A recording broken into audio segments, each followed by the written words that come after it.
আসসালামু আলাইকুম রহমতুল্লাহি ওবারাকাতুহু। সুপ্রিয় শিক্ষার্থীবৃন্দ, আজকে একটি গুরুত্বপূর্ণ বিষয় নিয়ে আমি হাজির হয়েছি। তো আজকে আলোচনা করব রফা, নসব এবং জার নিয়ে। রফা, নসব এবং জার নিয়ে আলোচনা করব। তো আমাদের শিক্ষার্থীদের মাঝে প্রায় একটা ভুল লক্ষ্য করা যায়, সেটা হচ্ছে সকল শিক্ষার্থীরা মনে করে যে রফা মানে হচ্ছে, ওরা মনে করে রফা মানে পেশ। সকল অবস্থায় ওরা মনে করে রফা মানে পেশ। আবার মনে করে যে নসব মানে হচ্ছে জবর, আর যার মনে করে যার মানে হচ্ছে জের। আসলে এই তিনটি জিনিস প্রাথমিকভাবে ধারণা ঠিক আছে, কিন্তু আসলে রফা মানে শুধু পেশ নয়, রফা মানে হচ্ছে পেশের অবস্থা, মানে দুম্মার অবস্থা। নসব মানে হচ্ছে জবরের অবস্থা, মানে ফাথার অবস্থা। যার মানে হচ্ছে জের, মানে কাসরার অবস্থা। এখন এই রফা মানে হচ্ছে দুম্মা, এই দুম্মা। নসব মানে হচ্ছে এই যে ফাথার অবস্থা। এরপর যার মানে হচ্ছে কাসরা, এই কাসরার অবস্থা। তো আজকে আমরা রফা, নসব এবং জার এর ব্যবহার, রফা বলতে কিছু দুম্মা নাকি অন্য কিছু রয়েছে, ইনশাআল্লাহ শিখব। তো শুরুতে আমরা রফা নিয়ে কথা বলি। রফা মানে হচ্ছে দুম্মার অবস্থা। রফা মানে হচ্ছে দুম্মার অবস্থা, মানে পেশের অবস্থা। তাহলে রফা সকল অবস্থায় দুম্ম হবে না, পেশ হবে না। তাহলে রফার অবস্থায় কী কী হবে? প্রথমত হচ্ছে রফার অবস্থায় সরাসরি দুম্মা মানে পেশ আসবে। এই যে পেশ আসবে কখন? যেমন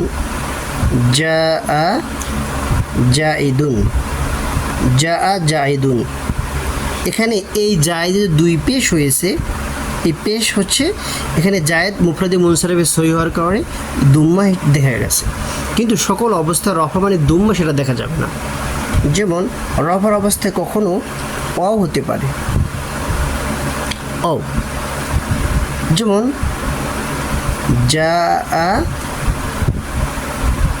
আবুকা। এখানে বললাম আবুকা, তোমার বাবা এসেছে। এখানে এই যে আবুটা হচ্ছে আসমাসিতা মুকাব্বারার।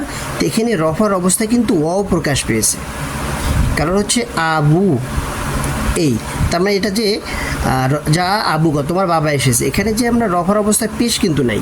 পেশ কোথায় আছে? পেশ নাই। এখানে পেশটা প্রকাশ পেয়েছে কিসের মাধ্যমে? ও এর মাধ্যমে।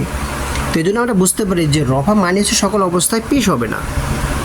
রফার অবস্থায় কখনো ওয়াও হতে পারে, যেমন আবুক, এখানে ও মাধ্যমে রফা প্রকাশ পেয়েছে। আবার রফার অবস্থায় ওয়াও নুনও প্রকাশ পেতে পারে, ওয়া এবং নুন এটাও রফার অবস্থায় প্রকাশ পেতে পারে। যেমন যদি বলা হয় যে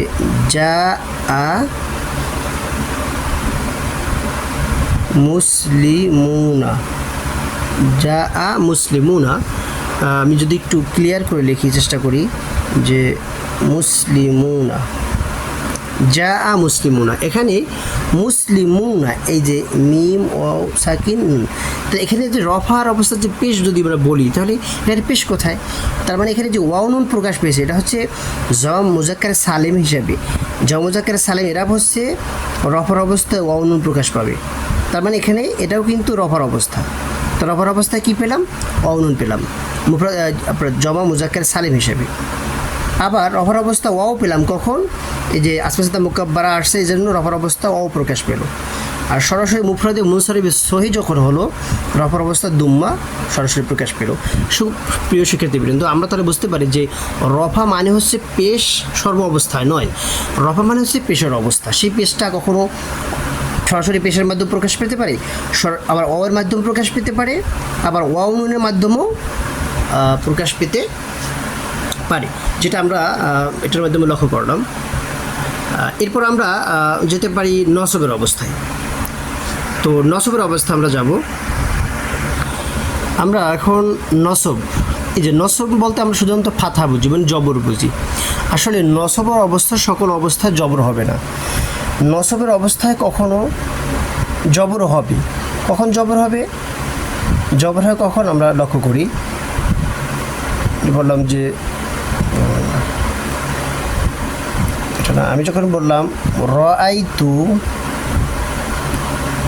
রাআইতু আমি দেখেছি, জায়েদান, জায়েদকে আমি দেখেছি। এখানে জায়েদ মুফরাদে মুনসারিফে সহি হওয়ার কারণে দুই জবর দেখা গেছে, এখানে নসব হিসেবে আসছে। তার মানে এখানে নসবটা ফাতা প্রকাশ পেয়েছে, মানে সরাসরি জবর প্রকাশ পেয়েছে, এটা দেখা গেছে। এরপরে নসব হতে পারে আলিফের মাধ্যমেও, নসব আলিফের মাধ্যমে প্রকাশ পেতে পারে। কখন?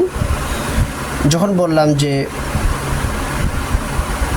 রাআইতু আমি দেখেছি, রাআইতু আমি দেখেছি, আবাকা, যে আবাকা তোমার বাবাকে দেখেছি আমি। তো এখানে আসমাসিতা মুকাব্বারার এই যে আবা মানে আবুর ক্ষেত্রে এখানে আবা চলে হলো কেন?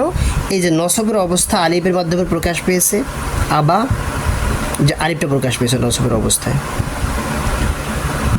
এরপরে আবার নসবের অবস্থা আরও হতে পারে, যেমন ইয়া এবং নুনের মাধ্যমে নসব প্রকাশ পেতে পারে, এটা নসবের অবস্থা।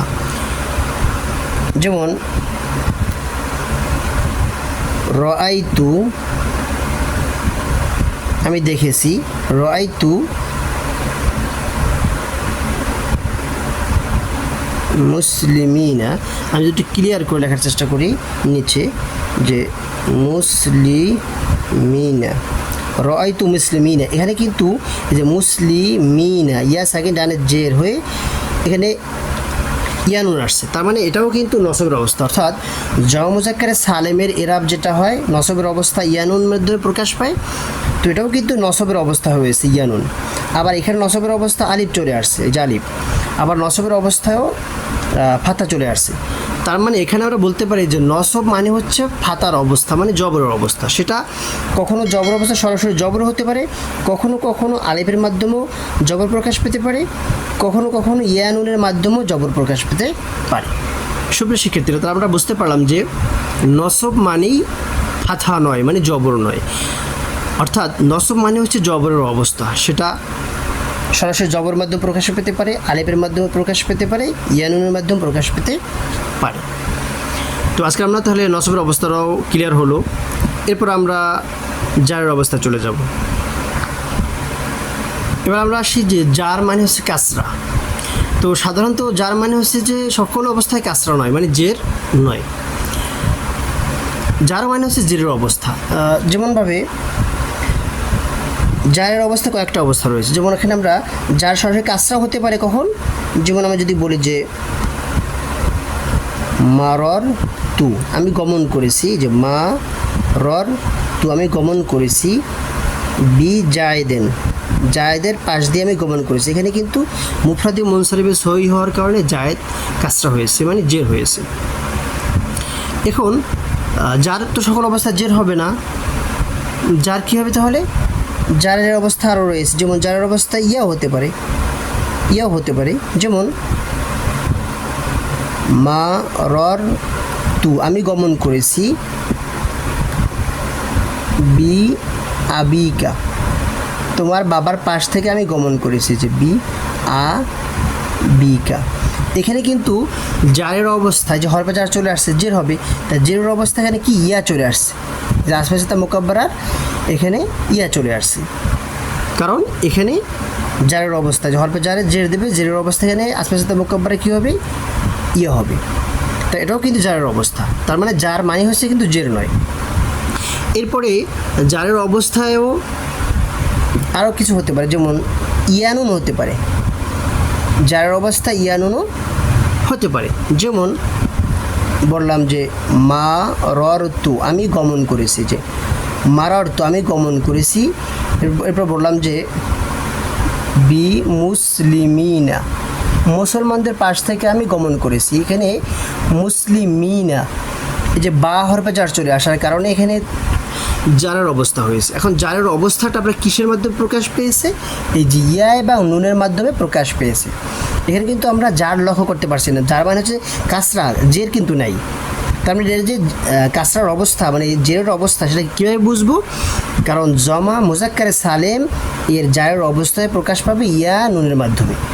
সুপ্রিয় শিক্ষার্থীবৃন্দ, তাহলে আমরা বুঝতে পারি যে জারের অবস্থা সকল অবস্থা জের নয়, হ্যাঁ একটা জের হয়েছে, এরপর জারের অবস্থা ইয়ার মাধ্যমে প্রকাশ পেয়েছে, যেমন মারারতুবি আবিকা, এখানে আসমাসিতা মোকাব্বারা জারের অবস্থায় ইয়া প্রকাশ পেয়েছে। এরপরে জমা মুজাক্কারে সালেম জারের অবস্থায়ও ইয়ানোর মাধ্যমে প্রকাশ পেয়েছে। এরপরে জারের অবস্থা আরও রয়েছে, যেমন যদি বলি যে মাররতু আমি গমন করেছি, বি আহমাদা, এখানে লক্ষ্য করি একটু, এই যে বা হরফে জার চলে আসছে, এখন আহমাদে তো জের হওয়ার কথা ছিল, এখন জের কেন হলো না? আহমাদ কিন্তু এটা, এই আহমাদ শব্দটা কিন্তু জারের অবস্থায়, এখানে জারের অবস্থায় আছে, আহমাদ শব্দটাও কিন্তু জারের অবস্থায় আছে। কিভাবে আছে? এই যে হরফে জার জের দেবে, কিন্তু এখানে জের কেন দিতে পারলো না? জের দিতে পারলো না এই জন্য, কারণ এই যে আহমাদ শব্দটি গয়রে মুনসারিফ, আর গয়রে মুনসারিফ লা ইয়াকবালু কাসরা ওয়া তানবিন, এই গয়রে মুনসারিফের একটা হুকুম আছে, সেটা হচ্ছে লা ইউকবালু কাসরা ওয়া তানবিন, লা ইউকবালু কাসরা ওয়া তানবিন, এই গয়রে মুনসারিফটা কাসরা এবং তানবিন গ্রহণ করে না, এজন্য জের হওয়া সত্ত্বেও সে জবর গ্রহণ করেছে, কারণ এখানে জের দেওয়া যাবে না, কারণ সেটা গয়রে মুনসারিফ। তো গয়রে মুনসারিফ নিয়ে ইনশাআল্লাহ অন্য একটা দিন আমরা ভিডিও করব। তো সুপ্রিয় শিক্ষার্থীবৃন্দ, আজকে আমরা বুঝতে পারলাম যে রফা মানে হচ্ছে পেশ নয়, পেশের অবস্থা, আর পেশের অবস্থা কয়েকভাবে হতে পারে, আমরা সেটা ভিডিওর মাধ্যমে দেখতে পারলাম। ঠিক তেমনিভাবে নসব মানে হচ্ছে জবরের অবস্থা, সে জবর কয়েকভাবে হতে পারে অবস্থাটা। এরপর হচ্ছে জারের অবস্থা শুধুমাত্র কাসরা নয়, মানে জেরো নয়, কারণ জেরো কয়েকভাবে হতে পারে, আমরা ভিডিওর মাধ্যমে শিখতে পারলাম। আশা করি এই ব্যাপারে তোমরা ভালো করে বুঝতে পেরেছো। ভিডিওটা দেখার জন্য সকলকে ধন্যবাদ জানাচ্ছি। ইনশাল্লাহ সামনে অন্য একটি দিন আমরা অন্য একটি ভিডিও নিয়ে হাজির হব। আজকের মতো এখানে শেষ করছি।